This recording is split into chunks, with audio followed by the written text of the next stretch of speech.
So what I did here is I printed the pattern out on freezer paper on the paper side, and I ironed the wax side onto the back of my fabric.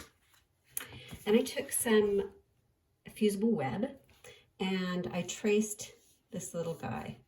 And usually you'd want to do it in reverse, but this is pretty much the same reverse or front. So you can just trace it just like that. Iron it to the back of the fabric that you want to use. Make sure you leave space around it. And then you're going to cut out that shape, peel off the back of the fusible web and iron it in place. Now to check and see where it's supposed to go, you can use a light box, or you can just kind of hold it up and look at the light. So it's not exactly on, but that's close enough. So that's the beauty of ironing the freezer paper to the back of your fabric, is it will stabilize it, so it makes it drawing on much easier, and your pattern and fabric won't wiggle around. They're all stuck together. So now I can just use my light box and I can just start drawing. And I like to use the Pilot friction pen, which disappears with the heat of an iron. And I'm just going to draw right over that little piece of applique fabric, or fused fabric. You could do applique if you guys like that. And this way, with that freezer paper and the pattern, you can just kind of turn it to fit your whichever direction you're going, which is really nice. I like that. Probably the best feature. Okay, so I'll go ahead and finish tracing this up, and then we'll see how that gets stitched. I think that'll be really cute. I started stitching this one with the applique, and I'm going to use just a few colors on this one. And the thread's going to be blue to match the little fabric piece that I grabbed. So whichever fabric you want to go with, then just grab some floss that kind of goes along with that. One thing I want to show you was the needle. I want the thread to be going through the needle. So it's going to be a little tricky, but I'm going to kind of have two needles and two threads going at once. So I've started at the base so I could kind of have a nice point on that needle and stitched up one side. And I want this to have two rows of the gray on one side, so it's a little thicker. So I'm going to, I don't want to go down this side yet because I want this blue thread to go under it. It's kind of like a weaving. So I'm going to pretend I'm going to take another stitch, like 1/8 of an inch from where I was. But instead of coming back up in that hole, I'm going to go just a little past it. And now I'm going to come down the other side, or back where I just was. I'm going to carry the thread on the side of the stitching so that those two rows of stitches will kind of lean together, if that makes sense, because I don't want to see the fabric underneath.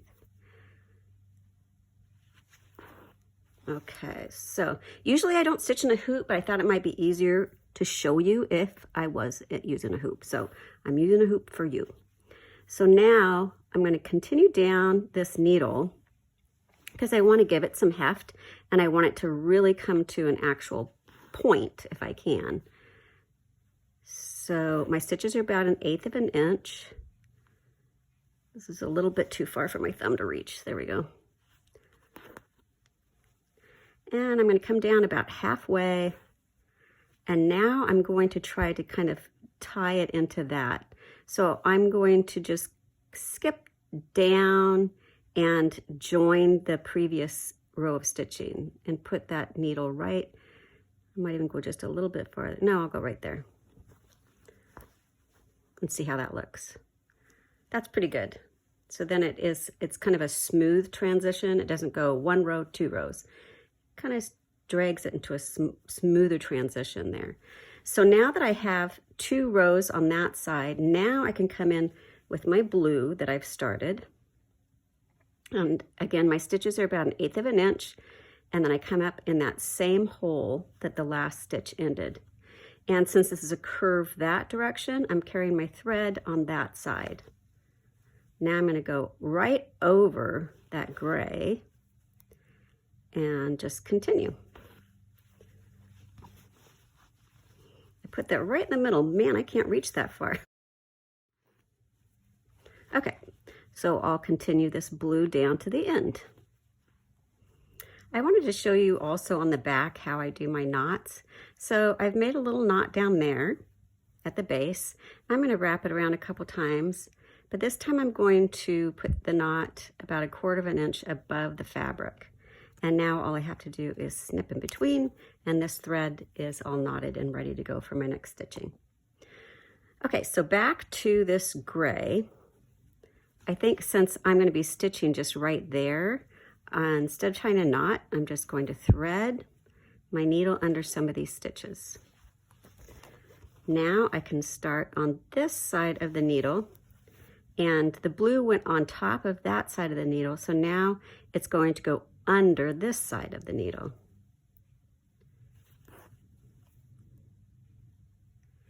When I did this one all in the creams, the ecru colors, you really wouldn't notice it too much, but I did still try to really keep it true there too. But it really shows up when you're using 2 different colors of needles. Now I don't know if you can see that, but that thread, that stitch kind of is leaning in a little bit. So I have no problem taking a stitch, going over that leaner, and tacking him where I want him to go. And unless you're judging this in the contest, no one would ever know. So isn't that kind of fun, where it's like actually threaded through the needle? That is a huge eye on the needle. That would be my ideal eye. It'd be really easy to thread that thing. Okay, now I will go on and we'll work on the green. So when I'm doing some filled stitches like this, I do find a hoop is helpful because they're kind of long, and so if you pull the tension too tight, it's going to gather the fabric and pucker it. So just not super tight, but just having it in a hoop helps a little bit. And I use any hoop that I grab. It doesn't really matter to me. Another thing I wanted to show you was, so these are my size 7 needles, and I have these on my website. They're sharp. I just love the length, and I love the eye size for working with the 12 weight thread. This is the Valdani. So what I do is I pull that down so I can just see just the tip of that thread, and then I place the eye right over it, and I kind of push it through.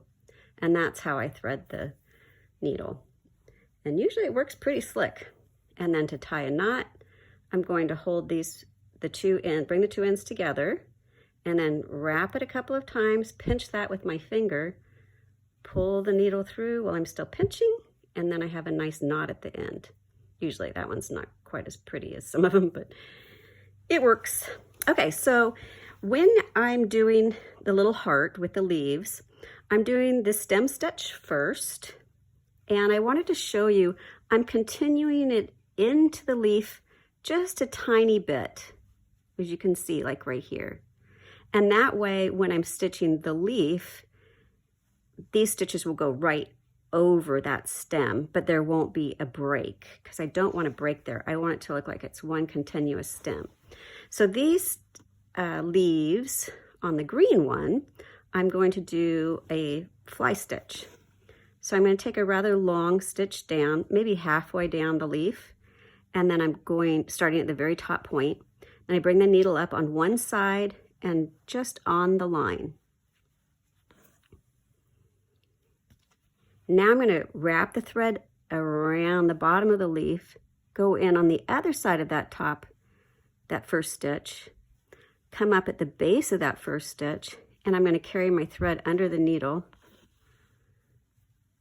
and tack it in place. So I'm going to just put the needle down right on the other side of that loop, and then just continue on. So now I'm coming up on this drawn line of the leaf on one side, carrying the thread around, taking the needle down on the other side, and then just up in the last little stitch. And you just continue that all the way down. And this color is light enough, and I didn't mind if I saw some of the fabric color underneath.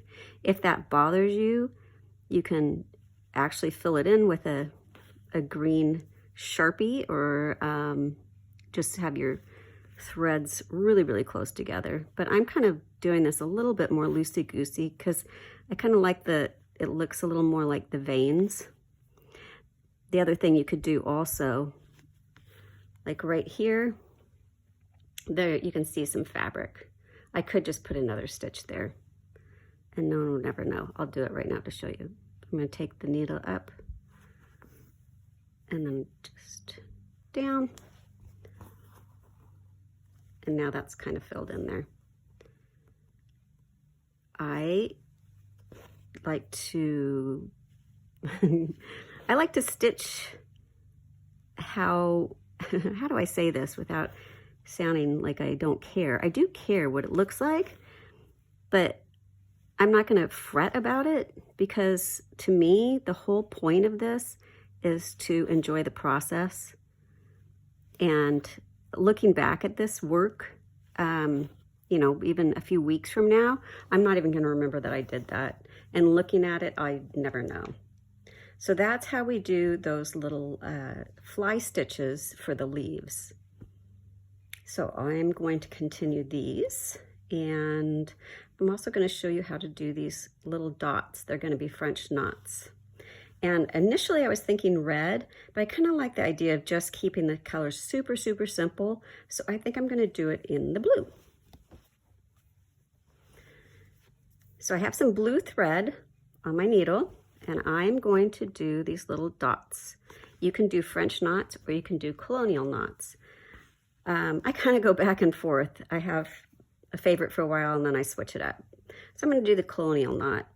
So you're going to take your needle pointing back down towards the fabric. You're going to go over your thread, under your thread.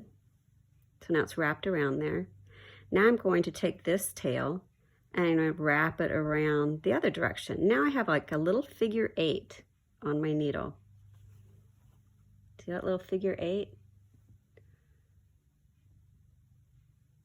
I don't know if I can show it in the right spot, but there's a little figure 8 on my needle there. Okay, so now I'm going to hold that pretty snug. I'm going to put the needle down really close, not in the same hole, but really, really close to where I brought the needle up. Slide those wraps down to the fabric, pinch this with my thumb and finger on the back, and then pull the needle through.